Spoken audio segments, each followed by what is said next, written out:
This is now the second longest government shutdown of any kind ever in the history of our country, and it's just shameful. Democrats keep making history, but they're doing it for all the wrong reasons. The contrast is the split screen, and I've referenced that at this podium a few times already, but I just think it's an important thing to point out, because that contrast between the two parties grows more glaring with each passing day, and you can look at all the evidence for yourself. There is, of course, a literal split screen every day. You've got Republicans and Democrats out all over the airwaves, burning them up, speaking directly to the American people. But you'll note that there's a key difference between the messages of the two sides. The Republicans are all repeating the same simple truth, and that is why that message is resonating with the American people, and that's what the polling indicates. At the same time, on the other side, the Democrats are doing their very best to obscure and create distractions from that simple truth. So the reason that we find it important to come out here every day and repeat again the same simple truth is because they're trying so hard to cover that up. But there's also a figurative split screen. There's a literal one, but it's figurative as well. And I just wanted to spend a moment this morning and talk with you about that. On one side, you have the Republican Party, the party that controls the White House, the Senate, and the House. We call that unified government. It's the party that won the popular vote in every single swing state and made deep inroads with voters new to the Republican base. And we received that mandate gratefully, and we went immediately to work. So since the election in November, just in the last 9.5 months of this Congress, which began in January, Republicans have delivered incredible results for the American people. And we could stand up here and spend an hour going through just the bullet points and highlights of all that, but we put a few on the handy chart over here. But just think of what's been accomplished in the last 9.5 months. A couple of things listed here. We passed the historic Working Families Tax Cut, one of the most landmark pieces of legislation ever passed by the U.S. Congress for the benefit of the American people. We slashed taxes for hardworking Americans, geared for the lower and middle class earners who needed that assistance. We cut hundreds of billions of dollars in fraud, waste, and abuse from government. We solved the border crisis. We are working now to solve the crime crisis in major cities around America. We strengthened Medicaid. We improved health care access, and we lowered premiums with our legislation. We have restored peace through strength, thanks be to God, and we are ending wars around the globe. And we've restored common sense to a government that sorely needed it. That's part of the mandate that was given to us by the American people in the fall.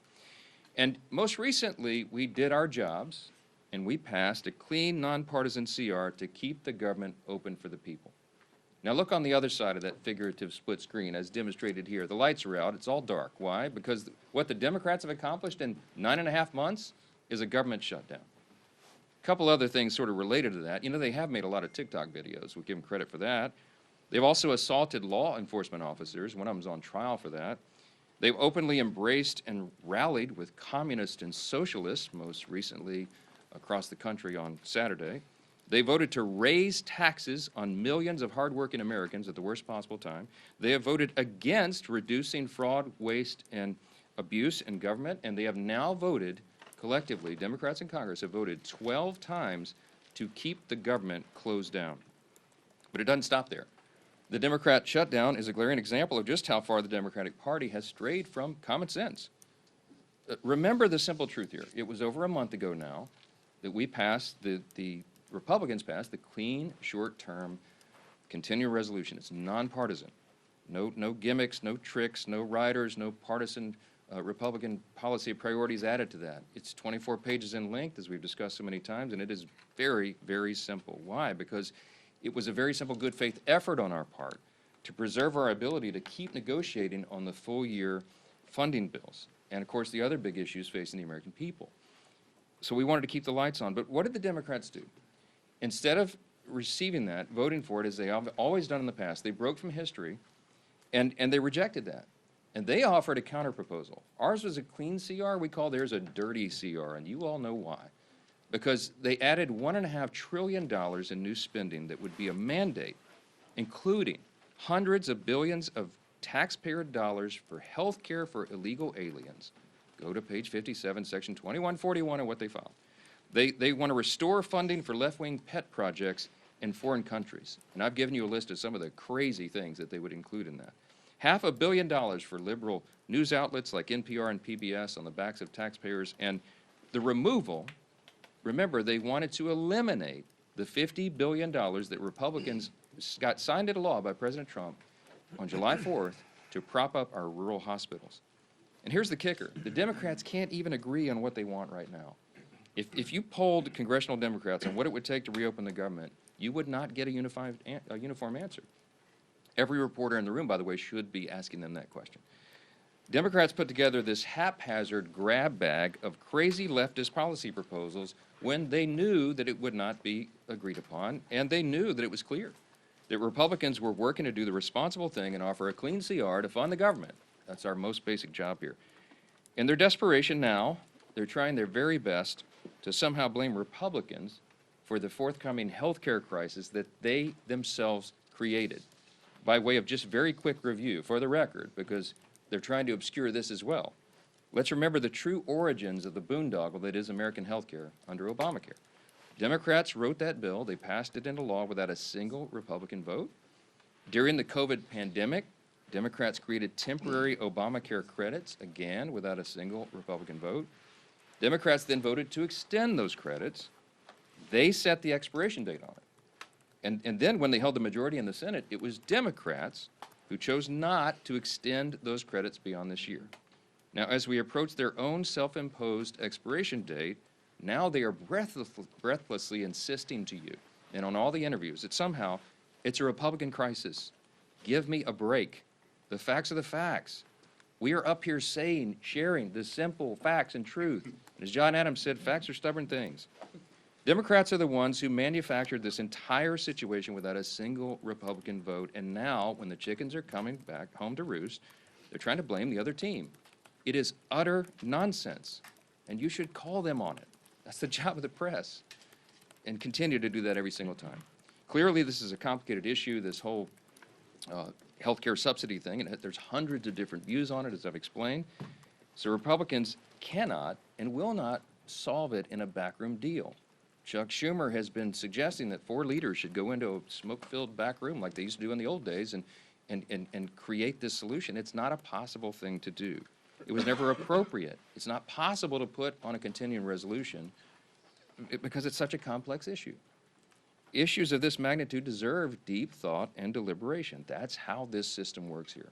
And as soon as Chuck Schumer reopens the government, all of our members will have an opportunity to engage in the very important discussion of how to make Obamacare affordable. But we won't engage in Democrats' hostage-taking, nor will we pay a ransom. We certainly won't engage in their unserious proposals as long as Democrats continue to act like unserious lawmakers. I'm just going to say this morning, enough is enough. And with us today with the leadership team are 2 leaders in Congress.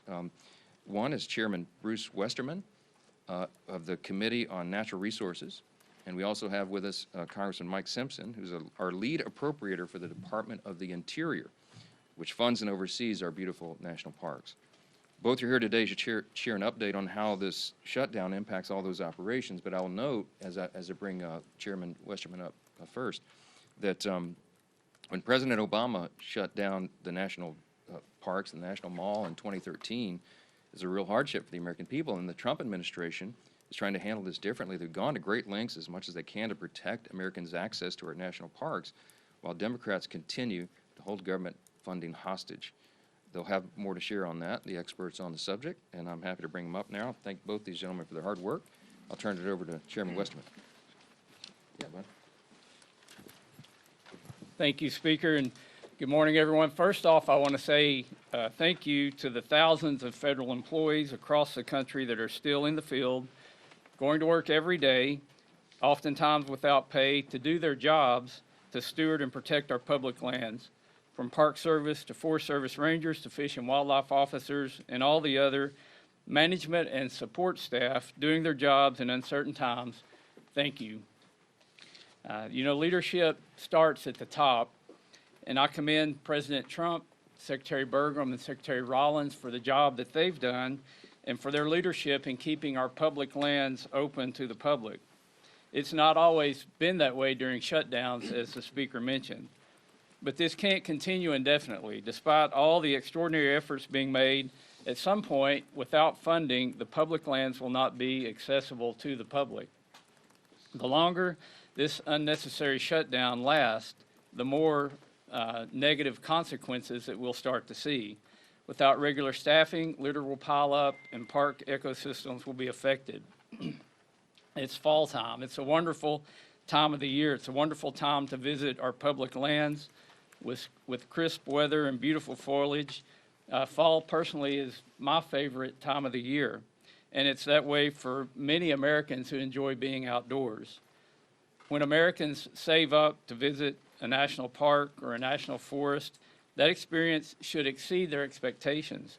Families visiting our parks are now being met with disappointment as visitor services and experiences are reduced. As the shutdown drags on, families will cancel their vacations or day trips to our public lands. It's hunting season all across the country, different types of hunting seasons across the country, and public lands are oftentimes the only place that people who like to hunt and fish have to recreate. For everyone's sake, and who uses and appreciates our public lands and appreciates our public employees, it's time to end the shutdown. You know, as we look here in Washington, the negative effects of the shutdown and what that will have on public lands, I just want to highlight one issue, and that's the Great American Outdoors Act. This was a bipartisan bill that was signed into law by President Trump during his first term. It's something that there's a lot of bipartisan support to work on right now.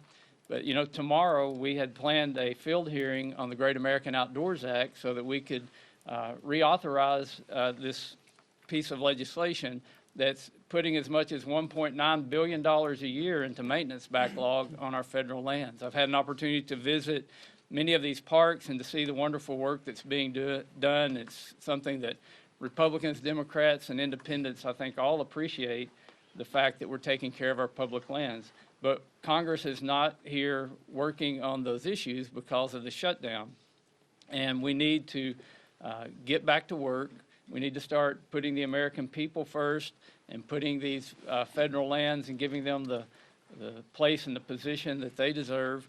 And we simply can't do that when the government is shut down. So enough of the shutdown. Let's get it over, get people where they're paid, where they're going out and doing their jobs that they want to do, and getting America back in the position we need to be in and getting Congress back and functioning. And with that, I'll turn it over to my friend Mike Simpson from the Appropriations Committee. Thank you, Chairman. Thank you, and thanks to the leadership for inviting Chairman Westerman and I here to talk a little bit about the impact that this shutdown is having on our public lands and our national parks. I couldn't agree more with House leadership, their position on this shutdown. House Republicans, as you are well aware, did not shut the government down. We voted to open the government and not shut it down. It's the House Democrats that and the Senate Democrats that are voting to shut the government down and keep it shut. We gave them exactly what they wanted. We gave them a clean CR, no gimmicks, no policy writers, short term. There were people who wanted this to go on until January or February. They wanted a short term. That's exactly what they got. And then surprisingly, they reversed themselves and voted against it. This shutdown is causing and potentially causing even more damage for the American people. While the Democrats in their press conferences say how much they care about the American people, that they're fighting for the American people, when you look at the impacts of what they're doing, clearly the evidence is the reverse of that. They don't really care about the American people. What they care about is keeping their leadership positions, and that's exactly what's happening. They say that they care about federal employees. The fact that we have furloughed federal employees that aren't getting paid, clearly the evidence shows that they don't really care about federal employees. This is about two leaders trying to keep their jobs, and that's unfortunate. You know, our national parks are our historic treasures. Ken Bird's called them America's best idea. The Park Service goes to great lengths to protect our resources, and the park police provide critical safety measures for our visitors in our national parks. Under the Democrats' shutdown, the lack of funding for staff and maintenance projects could cause irreparable damage to these national parks. Some people say, well, it's the end of the year. Most of the national parks are visited during the summer. Last year, we had 331 million people visit our national parks. They are truly America's best idea, in my view. In October of last year, we had 28 million people visit our national parks. 28 million. In just October. I agree with Chairman Westerman. I think it's the best time of year to visit our national parks with the colors changing, warm days, cool nights, all that kind of stuff. I love Yellowstone in October and actually in November when you get there and you see the first snowfall and a few things like that. It's a great time to visit our national parks. But we have families who have been planning to visit our national parks for years sometimes, putting aside the resources, that are now canceling their visit to our national parks because of this shutdown and the impact that it could potentially have on their vacations. Unfortunately, that's very damaging. We know many people who are canceling their trips. But this administration is trying to keep the national parks open. Unlike the Obama administration when there was a shutdown, they actually put tape around the open air monument, the World War II monument, so that people that came in, veterans that came in to see it, couldn't visit the open air monument.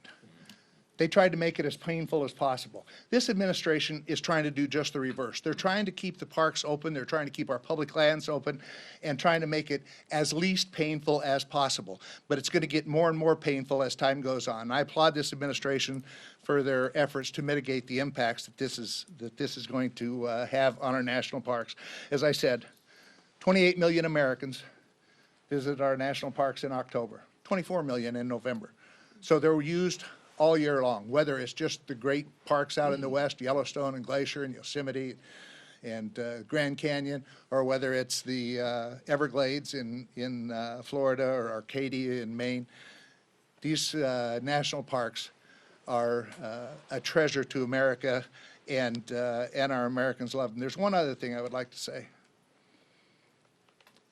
You've all heard us as appropriators, and actually as all Republicans have said, we need to get back to regular order. You all know what that means. What it means for those listening is that we pass bills, individual bills, we bring them to the floor, we go through the amendment process, we go to conference, and then we bring a conference report back between us and the Senate. This leadership team, we haven't done that for about 15 to 20 years. This leadership team that you see behind me has moved us in that direction more than any team I've seen ever. We are actually ready to go to conference with 3 bills right now that have passed the House.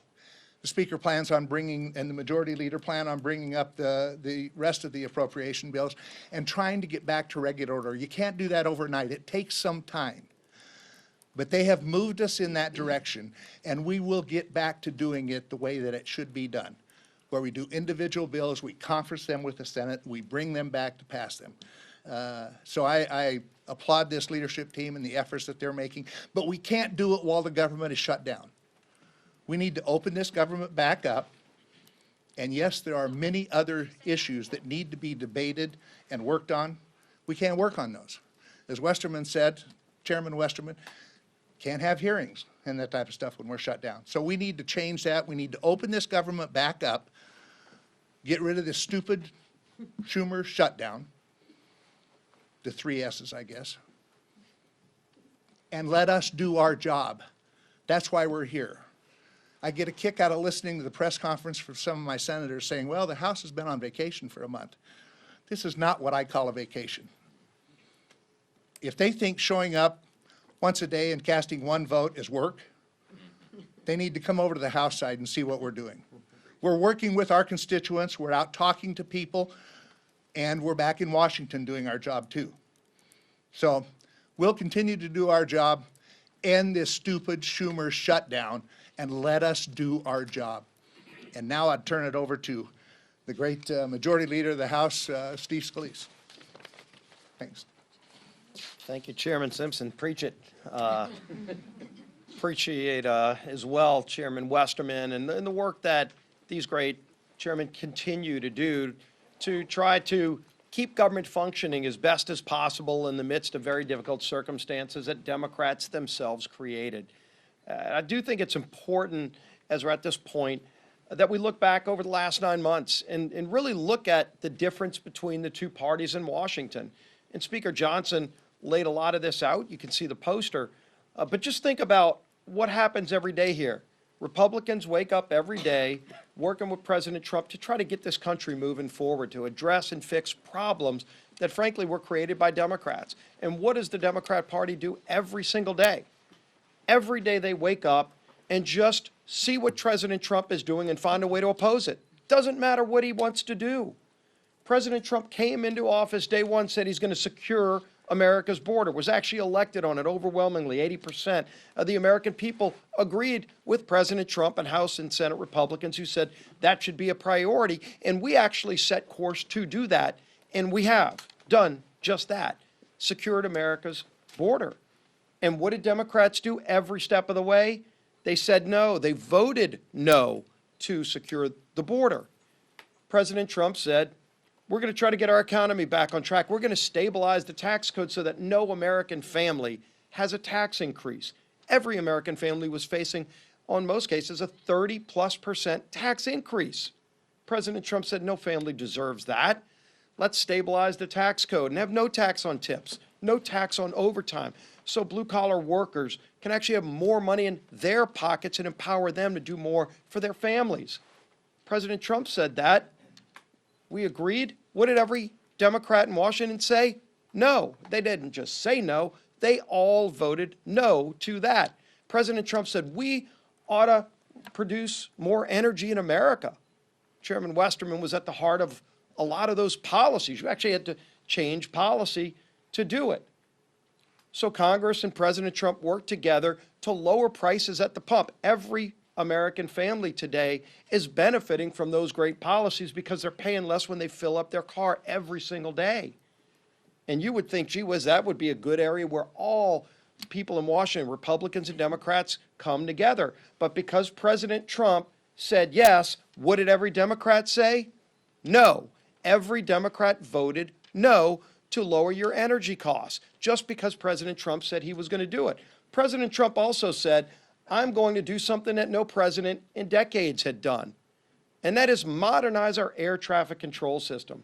It seemed like at least once a month at some airport in America, big, medium, small, there was a near miss where an airplane almost ran into another airplane. In some cases, did tap or run into another airplane. And it was happening because our air traffic control system is still based on 1980s technology. I was actually a student of computer science and learned how to program computers in the 1980s when we had floppy drive disks. You have to Google what that is today because we don't even have them anymore, except where? At all of our major airports across America. LaGuardia running on floppy disks from the 1980s. And President Trump said, we ought to do something about that. We ought to fix it. How about we modernize our air traffic control system? Now, this isn't a new idea. You would say, well, gee whiz, why wasn't that done in the 90s, in the 2000s? For goodness sake, the computing technology on this iPhone is more modern and capability and competently technologically advanced than what a lot of our air traffic control systems are using, except it costs money. It costs billions of dollars. And so previous presidents, Republican and Democrat alike, just didn't have the time or the priority to find the money to go modernize that system. And so some days flights across America would get canceled. It was happening over and over again, at least once a month, anywhere in America, disrupting the lives of American families who just kind of figured, I guess that's just the way it is because government's in charge. Well, Donald Trump said, all right, we're going to change things because that's what Donald Trump does. He finds a problem and he works to fix them. And again, you would think everybody would come together and say yes, except because Donald Trump said it, every Democrat had to say no. And in fact, when we put it in the bill, every Democrat voted no against modernizing our air traffic control system, just because it was Donald Trump's idea. This is a sick and twisted and lost, rudderless ship of a political party. That's who we're dealing with. When the press asks, gee whiz, is there something else you can offer these folks in a negotiation to try to get this off a ramp and find a better way to get the government open?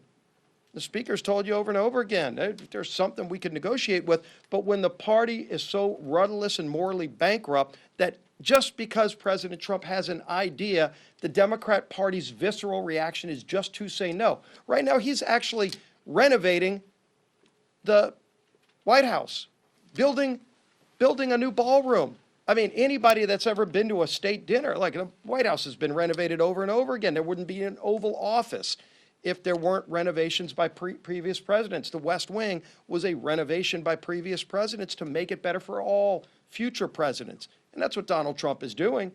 He won't enjoy most of the time of that, but future presidents will, because in the future, when you have a state dinner, when we bring world leaders in, which we do all the time, and you host a president of a foreign country, a prime minister.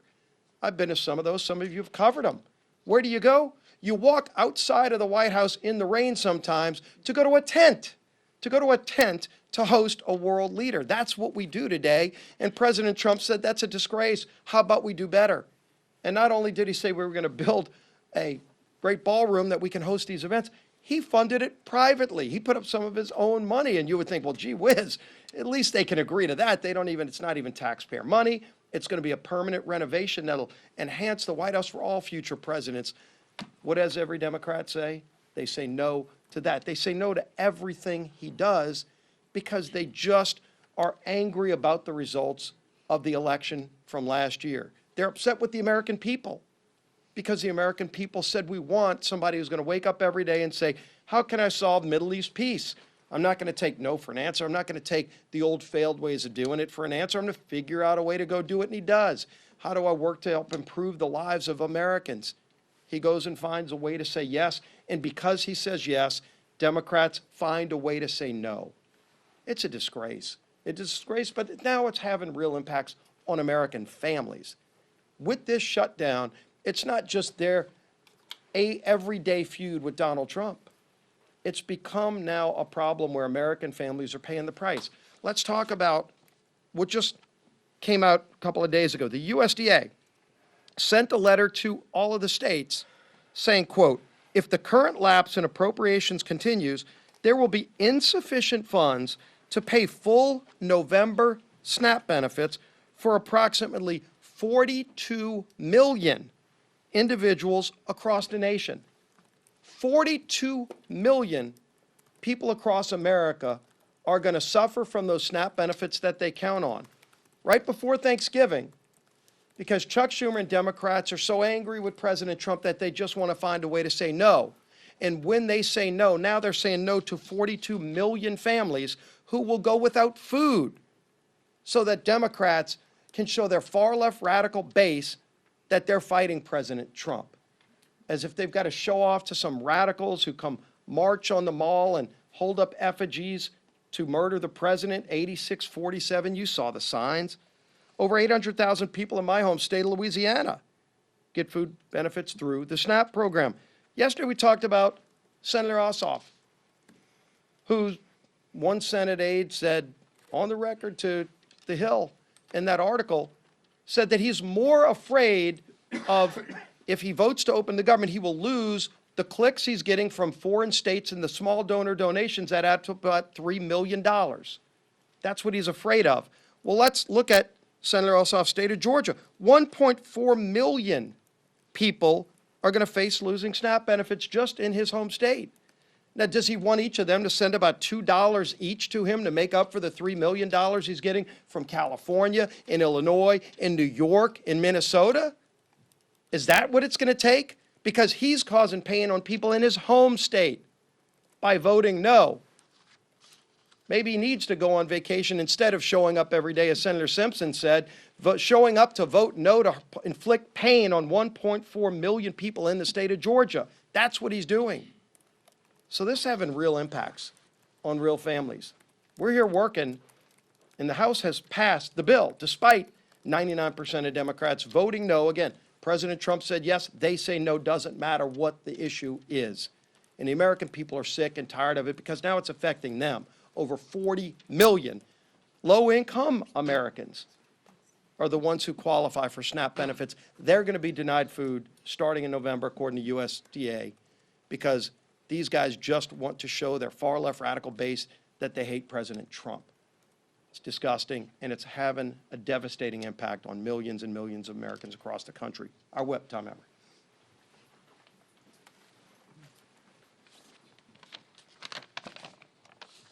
Well, Democrats have voted 12 times to shut the government down.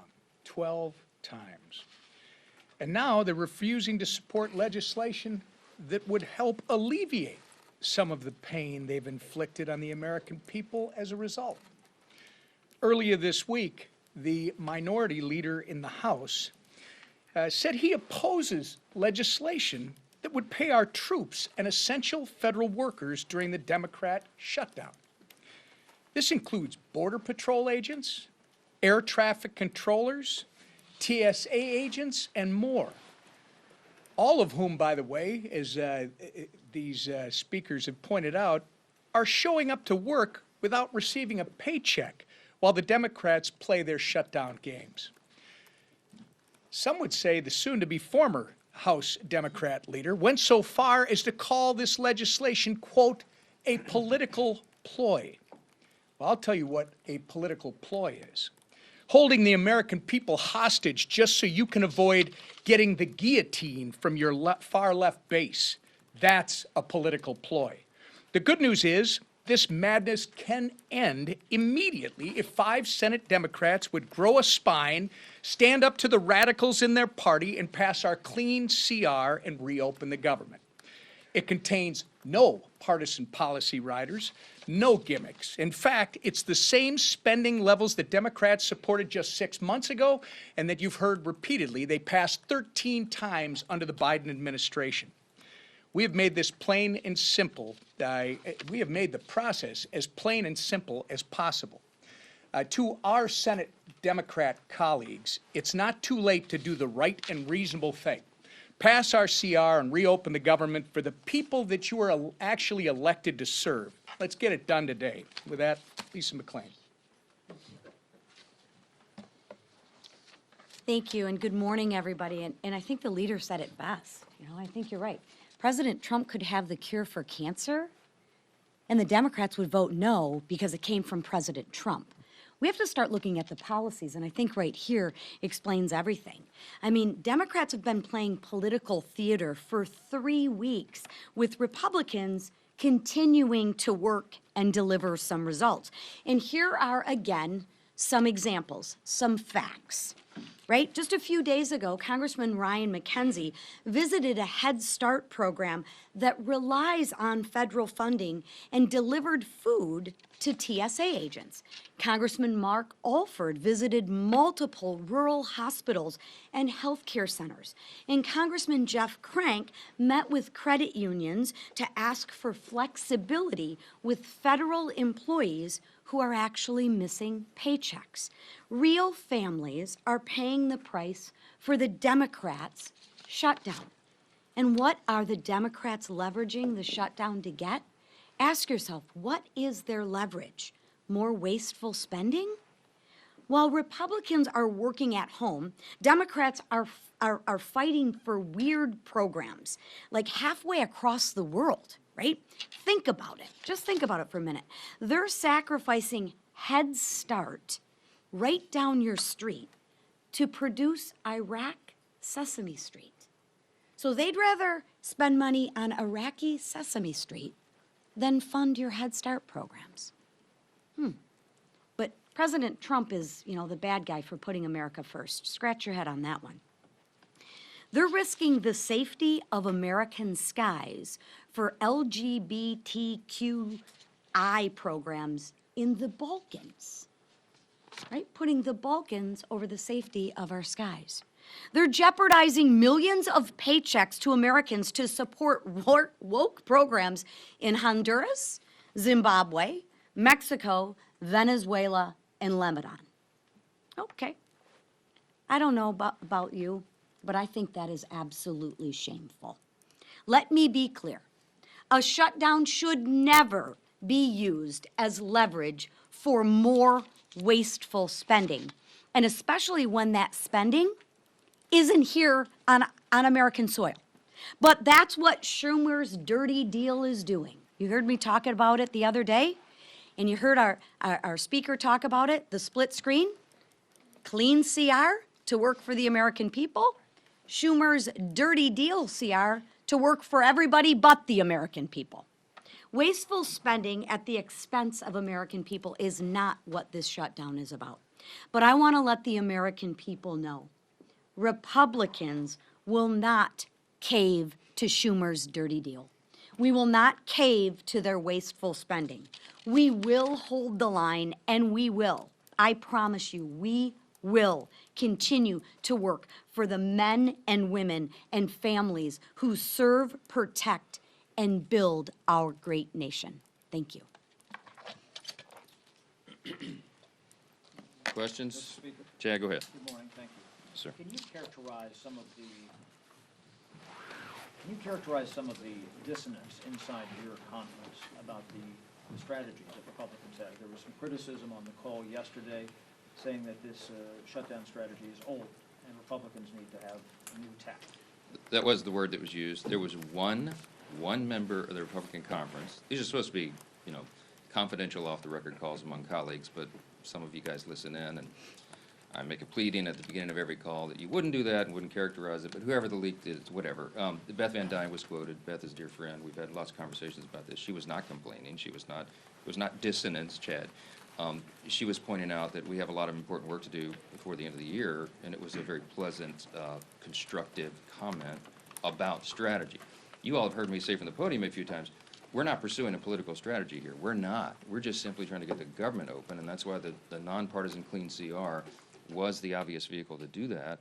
And so we're not making political calculations here. We're making calculations on behalf of the American people. How can we get the government operating as soon as possible so they can get all these vital services and paychecks restored? And that's what this is about. So, I mean, if you called each individual House Republican right now, we're almost 100%, probably 99.8%, okay, of every House Republican understands exactly why we're in the situation we're in. Are we all anxious to get back to work here for regular legislative session? Absolutely. And she wanted the House to come back with the session. No, that's not what she said. If you had listened in directly on the phone, you would know. You can ask her about it. No, she said the message is feeling old, and I said, you know what, Beth, you're right, because we come out here and say the same thing over and over every day, but there is a method to that madness, because as I explained in my comments here, we have to repeat the simple truth over and over. Why? Because the Democrats are in an all-out assault on the truth. They're trying to obscure and distract, and you see all the different shiny objects they're trying to make everyone look at every day. I will tell you that the best evidence I have for you this morning, so that you know that the Democrats caused this shutdown, is because if the Republicans were responsible for this shutdown, that would lead the news in every mainstream media outlet every single night. It would be top fold of every newspaper on the front page every single day. Some of the mainstream media outlets aren't even covering it right now. Why? Because they're trying to give cover to the Democrats who have caused this. I mean, look, everybody knows the facts. The American people are not stupid. And we're in here every day appealing to their common sense and relaying the facts. And thankfully, those facts are saturated. Mr. Yes. Speaker, Yes. I do want to point out that the shutdown's led the Today Show for about the last 2 weeks. Oh, good, thank you for that. Okay, thank you, Today Show. Thank you. Make sure you're clear about Thank that. Secondarily, some of your Republican colleagues have raised concerns about the Trump administration opening up the market to Argentinian beef farmers, saying that it could prioritize them over American beef farmers. What do you say to your Republican colleagues about that move by the administration, and what are you doing as a Republican Congress to help American farmers, beef farmers in particular? Well, we're doing a lot of work. We had some discussion on that yesterday, and I don't know the latest developments, but I can tell you there have been some over the last 24 hours. Harriet Hageman is one of the members of Congress from Wyoming, and she has lots of cattle ranchers and was articulating some of their thoughts and ideas, and she was connected to USTR and to the White House, and they're having those thoughtful discussions. The White House doesn't want any unintended consequences. What they're trying to do is improve the lives of everyday Americans, make our economy work again, and make sure that we are treated fairly by trading partners around the world. And there's lots of complications and a lot of moving parts when you're talking about trade agreements, renegotiating old trade agreements between, over 100 nations all at once. But they've done an extraordinary job, and they're working to fine-tune all those details, and you'd have to direct specific questions about it to the White House, because I don't really know. Yes, ma'am. Leader Thune said it's time for the House to start thinking about coming back and passing a longer-term CR. How long should the next CR go until, and would you be open to a year-long CR? No, I'm not sure that's what he said. I mean, he and I visited yesterday for about an hour, and Leader Thune and I are 100% aligned on all of this, as we are with the president. In fact, Leader Thune and I spent some time with the president on the phone yesterday about all this, and I was with the president in the White House the night before for a couple of hours. What we're talking about is that obviously the calendar is being eaten up by all this political nonsense by the Democrats. And I used the word, it's getting a little dicey in here yesterday. Some of you quoted, Chad quoted me, I saw it this morning. I don't know how else to describe it. Look, we're running out of time to do very important, necessary things. And as Mike Simpson, Chairman Simpson pointed out here earlier, as one of the lead appropriators, chairman of one of those subcommittees, he noted that the date of November 21 was decided upon by the experts in the field, the appropriators themselves, in a bipartisan agreement. They agreed they needed 7 more weeks. Some people, as Chairman Simpson noted, some people wanted the CR to go all the way into the middle of next year, and there was all sorts of varying opinions. But the Republicans and Democrats on the Appropriations Committee came together and agreed on that appropriate date, but it was calculated to allow enough time to finish the job. I think all of them, when they decided upon that date, were in good faith, and they said, and the Democrats said to us, please make it clean. Please don't add Republican priorities, because then we can get the job done. We did exactly that. We have been in good faith every single day on this, and they are eating up the clock. So we're getting closer to November. It is going to be more and more difficult with each passing hour to get all the appropriations done on time. We acknowledge that, but we have to decide this on a day-by-day basis. Last question. Yes, ma'am. Second row, right here. Yeah. How comfortable are you with the president apparently seeking $230 million from the Department of Justice? I don't know the details about that. I've just read it. I didn't talk with him about that. I know that he believes he's owed that reimbursement. What I heard yesterday was if he receives it, he was going to consider giving it to charity. I mean, he doesn't need those proceeds, but we're for the rule of law. We're for what is just and right. And it's just absurd that, I mean, as has been noted here several times this morning, they attack him for everything he does. It doesn't matter what it is. This whole dust-up about the White House, just by way of quick review, because I'm an amateur historian, you'll understand, the White House has been renovated many times over the years, you understand. I mean, it was built between 1792 and 1800, right? The British burned it down practically in 1814, and then they rebuilt it in the early 1820s. And ever since, like, we've had many presidents renovate and add things to the White House. Teddy Roosevelt built the whole West Wing. Who was it? FDR, Taft, I think, added the Oval Office. FDR made additions. I mean, Truman put ripped everything up to put a bowling alley in. FDR had added the swimming pool, I think. Barack Obama added a basketball court. President Trump's going to add the greatest improvement to the White House in the history of the building since it was originally constructed in 1800. The ballroom is going to be glorious. It's going to be used for everybody. And by the way, hey, Democrats, if you win the White House back, you get to use it too. This is for the American people, and he's using private funds to do it. How in the world could they oppose that? The only reason, the only logical reason is because they have Trump derangement syndrome, and that's what explains a lot of this. 2 things. They want to oppose the president, and Chuck Schumer and Hakeem Jeffries are scared that they're going to lose their jobs. We all know that. I've said it over and over. It is an objective fact, and you can see it themselves. I wish that you guys would chase them down and call them up and ask them what it is they're demanding.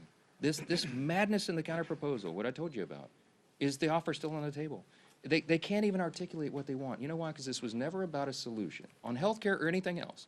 This was about a spectacle. It was about a political distraction, and it was so that they could show a fight to the Marxist left in the Democratic Party. Look at the split screen. I'll leave you with that. Thanks so much.